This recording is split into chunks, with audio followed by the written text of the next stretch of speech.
یەکلایەکردنەوەی ناکۆکیە سیاسیەکان بە توندوتیژی و پێکدادانی چەکداری. راپۆرتێکی شیکاری لەبارەی گۆڕانی ناکۆکیە سیاسیەکان بۆ توندوتیژی. نووسینی ئەحمەد ڕەسوڵ. ئامادەکردنی هاوڵاتی. نەریتێک و ڕیشەیەکی مێژووی.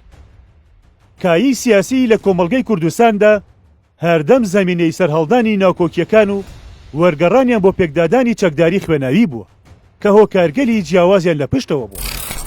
لە جیاوازی فکری و ئایدۆلۆژیەوە بۆ خواستە سایکۆلۆژیەکانی کارکتەرە سیاسیەکان یان ویستی فراوانتربوونی هەژمون و دەسەڵاتخوازی تا دەگات بە بەرژەوەندی ئابوووریەکان چێ لە نێوان باڵە سیاسی و سەربازەکانی هەمان پارتی سیاسی بێت و چێ لە نێوان دوو پارتی سیاسی بوو بێت.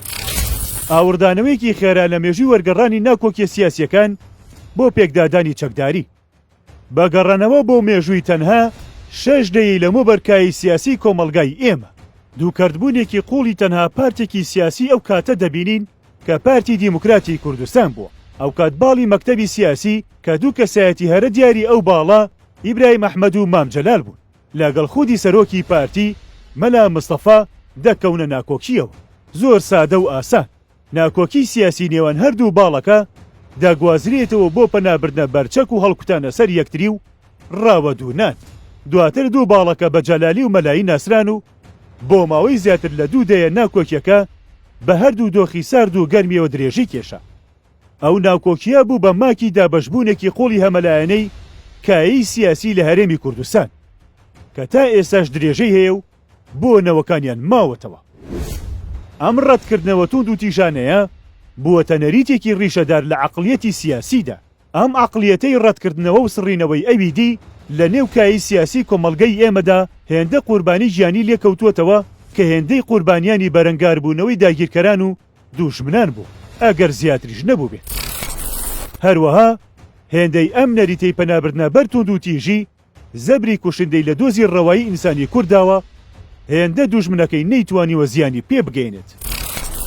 دوای تێپەڕبوون بە چەندین وێزگەی پێکدادانی کورت و درێژخایەندا لە نێوان هەموو پارتە سیاسیەکاندا لە شوێن و کاتی جیاوازدا دواهەمی دەرکەوتنەوەی ئەو ڕووبەڕووبوونەوە چەکداری خوێناویە لە کارەساتی لالەزاردا بەرجەستە بوو.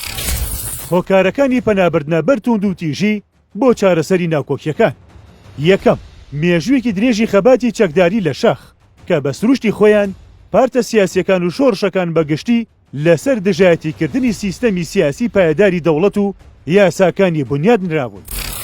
دووەم، دواکەوتووی و پەرەسەندنی کۆمەڵایەتی و نزمی ئاستی گەشەسەندنی ژیاری و کلتوری کۆمەڵگەی ئێمە کە هێشتا توانای هەرسکردنی بەهاکانی قبولکردنی جیاوازی و ڕێز لێگرتنی ئەویدی وەکو خۆی و هەڵکردن لەگەڵیدا نییە و هێشتا توانای دیالۆکی عەقلانی لاوازە.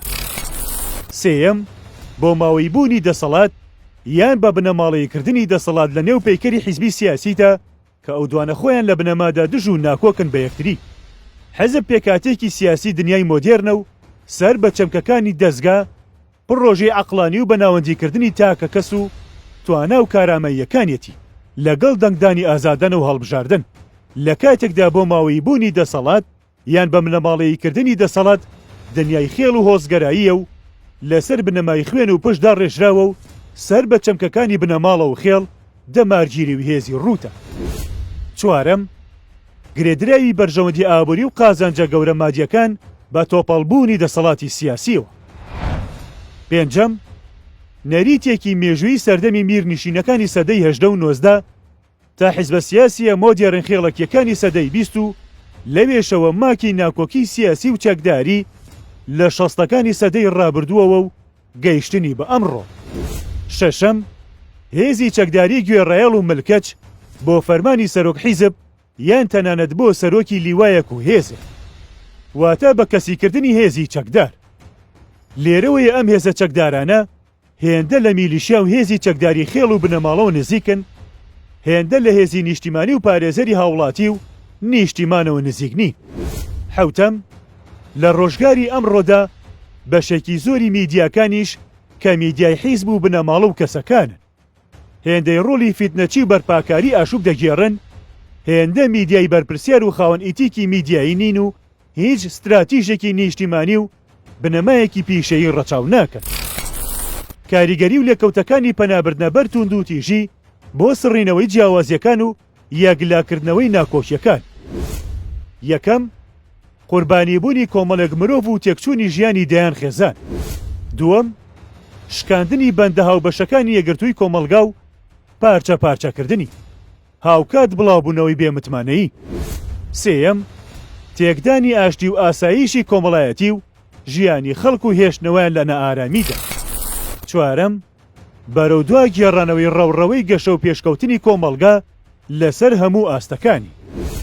پێنجەم، پەرەپێدانی عەقڵیەتی چەکداری و سەروەرکردنی هێزی ڕوت هاوکات پایەماڵکردنی تاکە کەسەکان و گروپە کۆمەڵایەتیەکان لە هێزی لۆژیک و توانای گفتوگۆی عەقڵانی. شەشەم، وێناکردنی کۆمەلگای کوردی هەم بۆ خودی خۆی و هەم بۆ دنیای دەرەوەی خۆی وەکو کۆمەڵێکی دوور لە ئەدگارەکانی کۆمەلگایەکی هاوچەرخ و نائاشنا بە بەهامرۆیە باڵاکانی دنیای نوێ. حەوتەم، هەڕەشەی جددی لەسەر قەواری هەرێمی کوردستان کە سەرباری قەیرانە بێ شومارەکانی هێشتا نوێنەرایەتی شوناسوبوونی ئینسانی کورد دەکات.